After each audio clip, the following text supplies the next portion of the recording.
작년 봄에 신차를 구입하고 사용하던 승합차를 주었던 소천교회에 드디어 원수 갚을 일이 기회가 생겼죠.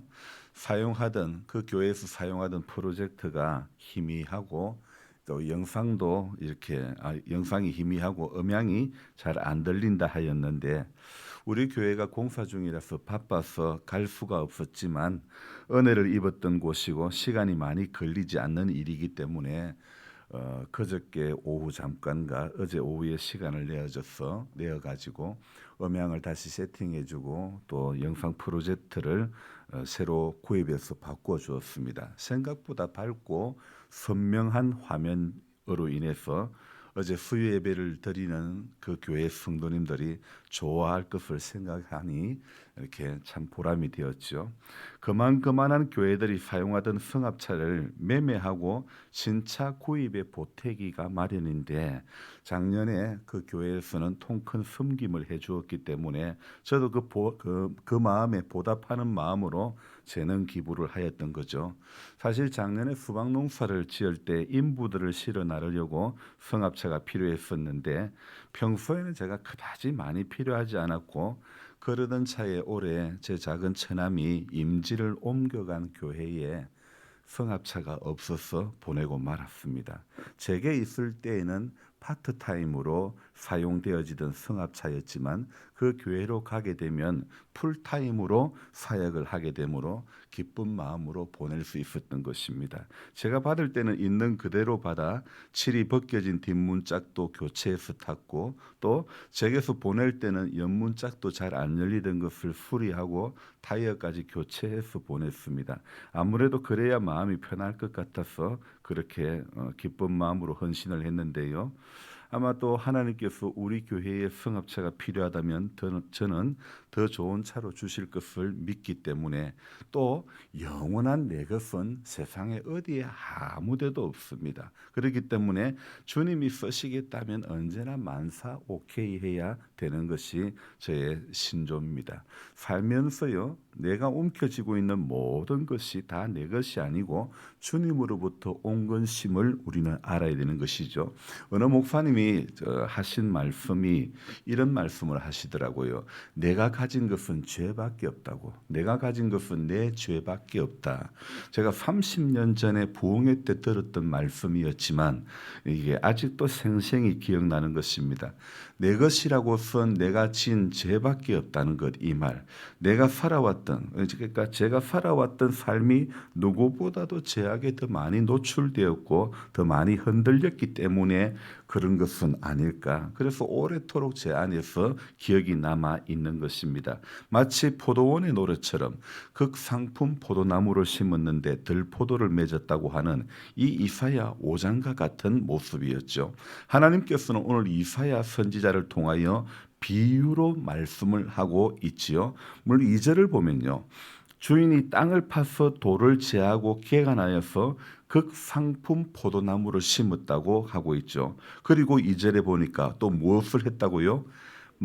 그 중에 망대를 세웠고 술틀까지 팠다 이야기하고 있죠. 망대는 아마 누가 서리할까봐 지켜보는 그런 원두막 같은 거겠죠. 그리고 술틀을 팠다는 것은 극상품 포도를 가공하기 위한 그런 장치였겠죠. 이렇게 개간하고 시설 투자를 해서 농사를 지었지만 주인의 마음에 2절 끝부분과 같이 어떻게 해요? 좋은 포도 맺기를 바랐더니 결과는 무엇이라고요? 들포도를 맺었다. 자, 이 내용은요. 비유로 하신 말씀입니다. 여러분 그렇다면 비유로 했다면 비유의 실체가 있지 않겠습니까? 이 비유가 무엇을 말하고 또 이 비유 속에서 이야기하는 주인공이 누군지를 우리는 알아야 되지 않겠습니까? 무엇을 말씀하고자 누구를 깨우치고자 하는 것인지를 알아야 되는 것이죠. 그래서 주님은 이것을 말씀하시고자 함이 있고 누구를 깨닫고 깨닫게 하고자 하는 이 있기 때문에 비유를 들어가지고 지금 말씀을 하는데, 예를 든다면 다윗이 충신 아내를 그 우리아의 아내를 범한 것을 나단이 말할 때도요, 야 너 그렇게 하면 안 돼 하지 않았고 어떻게 합니까? 자기 집에 어떤 부자가 자기 집에 손님이 왔는데 자기 집에 그 많은 짐승을 다 놔두고 이웃에 가난한 사람의 집에 짐승 그것도 한 마리밖에 없는 거 그거 잡아가지고 자기 손님 대접했다. 그러니까 저런 때려 죽일 놈이 어디 있냐고. 그게 바로 너다고. 이 비유로 이야기할 때 더 깨닫기 좋기 때문에 그랬던 것 아닐까요? 자, 그 비유는 다윗의 죄를 깨닫게 하기 위해 나단 선지자를 통해서 하나님께서 말씀하신 것입니다. 오늘 이 포도원의 비유가 말씀하는 실체가 무엇입니까? 포도원 이야기하고 극상품 포도나무를 심었는데 들포도가 나왔다는 이 이야기의 실체는요. 자, 3절부터 한번 읽어볼까요? 예루살렘 주민과 유다 사람들아 구하노니 이제 나와 내 포도원 사이에서 사리를 판단하라. 4절도 한번 같이 읽습니다. 내가 내 포도원을 위하여 행한 것 외에 무엇을 더할 것이 있으랴. 내가 좋은 포도 맺기를 기다렸거늘 들포도를 맺으면 어찌 됨인고. 자, 이 말이 무엇입니까? 이 비유의 실체가 무엇입니까? 여기서 주인은요, 하나님을 의미하고 포도원은 이스라엘을 의미하고 그리고 극상품 포도나무는 유다 사람을 의미합니다. 이 말은 제가 그냥 이렇게 해석하기 위해서 갖다 붙인 말씀이 아니고요. 자, 우리가 같이 7절 한번 봅시다. 무릇 만군의 여호와의 포도원은 누구라고요? 이스라엘 족속이요 그가 기뻐하시는 나무는 유다 사람이라. 자, 오늘 7절에 이 오늘 포도원 비유의 이 이야기가요. 자, 이 7절 말씀을 보니까 이 어떤 이야기입니까? 이 다른 비유보다도 포도원 비유는요, 이 비유의 실체가 무엇인지 대해서 아주 자세하게 설명을 하고 있다는 것. 이것이 바로 포도원 비유의 특징입니다. 자, 7절 말씀해 보면 만군의 여호와의 포도원은, 자, 그러면 주인은 하나님이 맞는 거죠. 자, 포도원은 이스라엘 족속이요 그가 기뻐하시는 나무는 극상품 포도나무는 유다 사람이라. 자, 그들에게 하나님은 무엇을 바랐습니까? 정의를 바라셨더니, 정의를 바랐는데 무엇이라고요? 포악이요. 공의를 바라셨더니 도리어 부러지점이었도다. 아니, 정의를 심었는데 포악으로, 공의를 심었는데 공의를 바랬는데 부러지점으로 들포도와 같이 범죄하고 타락한 그런 유다 백성이 되고 말았다는 것을 이야기합니다. 여러분, 이게 말이 되는 이야기입니까? 하나님은 매 순간 사랑과 자비로 엄청난 은혜를 유다에게 베풀어 주셨음에도 하는 집마다 유다는 청개구리고 들포도의 모습이고 아무 쓸데없는 야생 포도의 모습만 드러나는 이 이스라엘의 백성들의 모습. 사실 이 비유는 이 7절의 해답풀이는 이렇게 이 포도원은 이스라엘이요 그가 기뻐하시는 나무는 유다 사람이라고 표면적으로는 말씀을 하고 있지만 결론은 성경으로는 이스라엘이고 유다 사람이라고 하더라도 여기에서 이스라엘과 유다 이 들포도가 누구냐, 과연 누구냐, 우리는 생각해 봐야 되지 않겠습니까? 오늘 저는 이렇게 생각해 봅니다. 2024년 하나님을 믿는 우리들의 모습이라고 우리가 인정하지 않을 수가 있겠는가?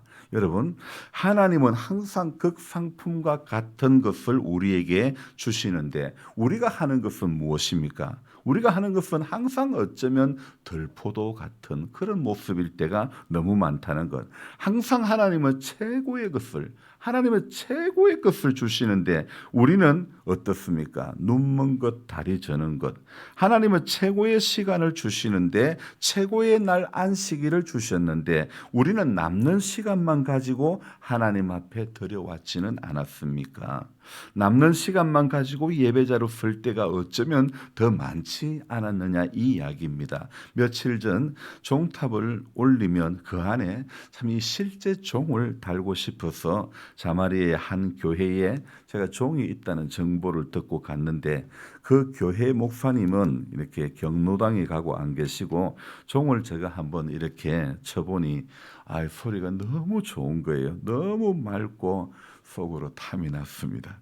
온갖 고물 속에 섞여 있는 종이 좀 안타까워 보였는데 제 속마음으로는 저 종을 좀 빌려주거나 또 팔면 얼마나 좋을까 했는데 제일 좋은 것은 그냥 주는 것이고, 하지만 목사님은 내 뜸 안 팔아 하시는 겁니다.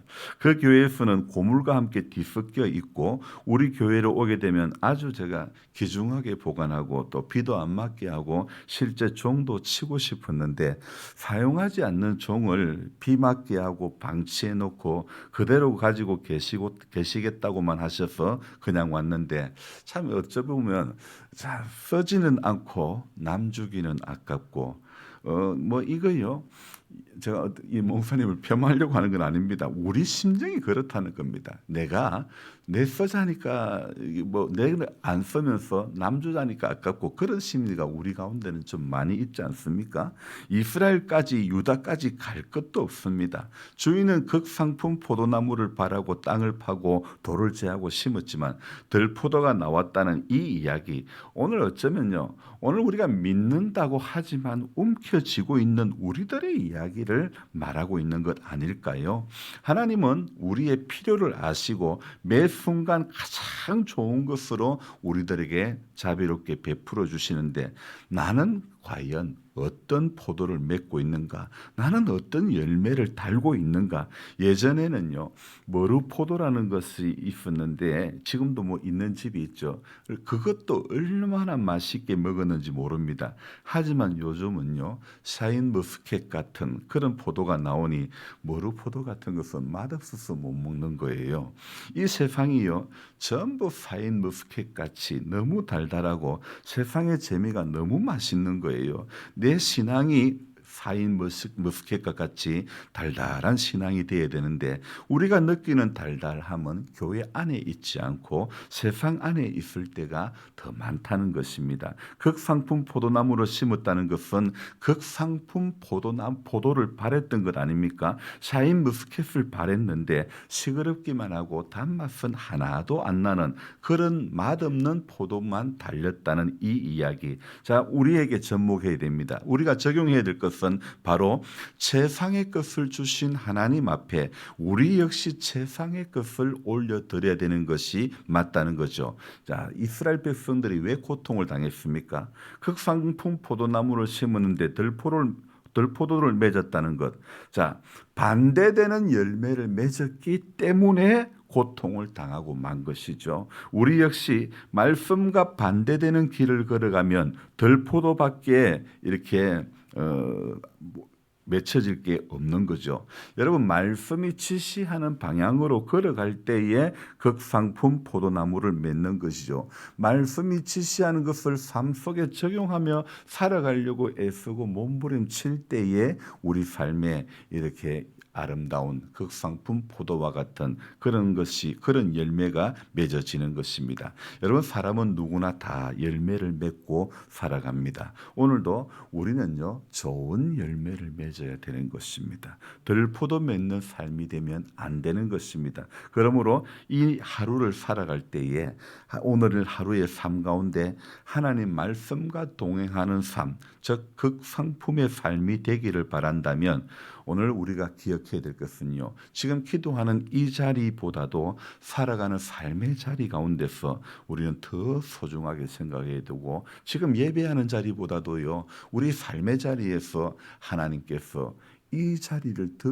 귀하게 보시구나. 내가 예배드리는 한 시간도 하나님은 귀하게 보시지만은 내가 살아가는 내 삶의 자리에서 한 시간은요, 하나님은 훨씬 더 귀하게 보실 수 있는 겁니다. 그래서 삶의 자리 또한 굉장히 소중히 여기면서 빛된 소금된 삶의 길을 오늘도 걸어가는 것이 우리가 가야 될 오늘 하루의 길인 줄로 믿습니다. 그래서 여러분, 멀리 이스라엘, 멀리 유다, 포도원 비유 이 이야기를 보면서 멀리 갈 거 없습니다.